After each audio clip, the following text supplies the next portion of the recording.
My wife didn't see it coming. Her anniversary request led to a shocking surprise, and in that moment, the world I thought I knew split in two.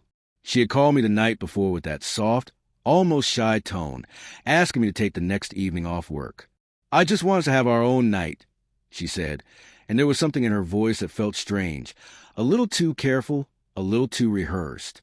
I smiled, because it was our 10th anniversary, and 10 years of marriage deserved moments like these.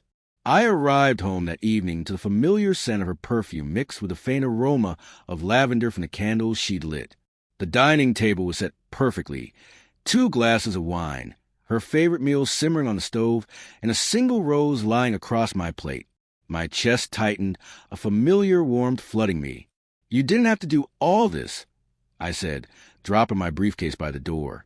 She smiled, the kind of smile that made me feel like I was the only person in the room. "I wanted to," she said, brushing her hair behind her ear. But even in that smile, I noticed a flicker of something else, hesitation, maybe guilt, maybe excitement. I couldn't place it. I pushed the thought away, shaking my head. I loved her. I trusted her. That's what I kept telling myself as we ate, laughing at little memories, recounting our first disastrous camping trip, our failed attempts at dancing lessons. After dinner, she suggested we open gifts. I handed her a small, carefully wrapped box, a bracelet I had spent weeks selecting.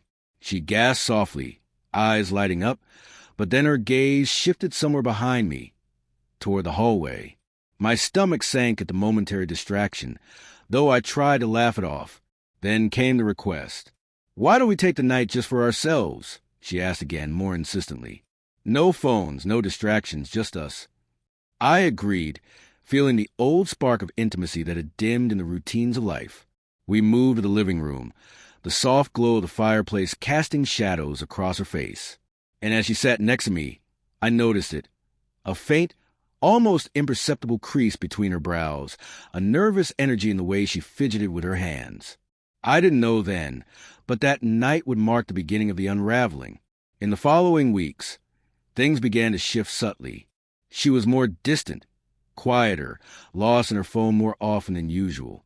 I told myself I was imagining things, that stress at work or fatigue could explain it.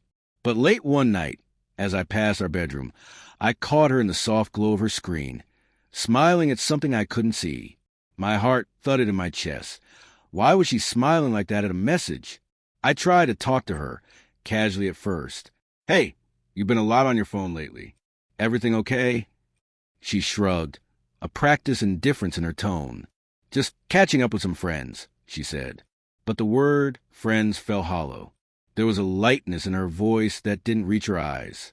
I felt a pang of doubt I didn't want to acknowledge, but I filed it away, hoping I was being paranoid. Then came the subtle lies, the missed appointment she forgot to tell me about, the sudden necessity to leave town for work late at night.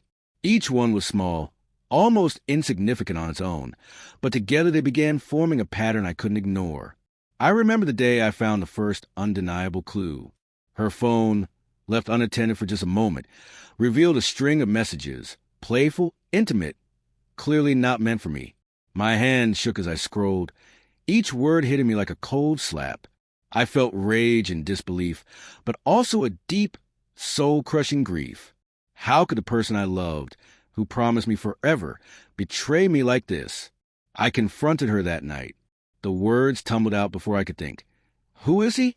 What's going on?" She froze, eyes widening, but she didn't deny it at first. Her lips trembled, her face pale, and then she whispered a single word that shattered my heart. "I'm sorry." The conversation that followed was brutal, honest, and heartbreaking. She explained the affair, the loneliness she claimed to feel, the excitement she couldn't resist. Each justification was a knife, twisting in my chest, but still, I wanted to understand, to grasp why, to find any explanation that didn't make her betrayal absolute. "I never meant to hurt you," she said, tears streaming down her face. I didn't plan for it to go this far, but the planning had always been there, hidden in subtle smiles, late-night texts, and the night she asked for our private time. Every detail she now recounted painted a life I had never been a part of, a secret world running parallel to our marriage. I wanted to scream, to break something, anything. But instead, I sat there in stunned silence, listening to her, feeling the last pieces of trust crumble to dust. In that room, the walls felt like they were closing in, and every memory of our 10 years together suddenly seemed tainted, like the rose on the table that had now begun to wilt. The next days were a blur. I moved through our house like a ghost, watching her, listening for signs, every glance now colored with suspicion and pain. I realized that the person I thought I knew, my wife, my partner, my confidant, had become a stranger. And in that realization, there was both fury and sorrow, an ache that went beyond heartbreak to something darker, deeper, and irrevocable. Finally, I made my decision. I couldn't continue in a life built on deceit.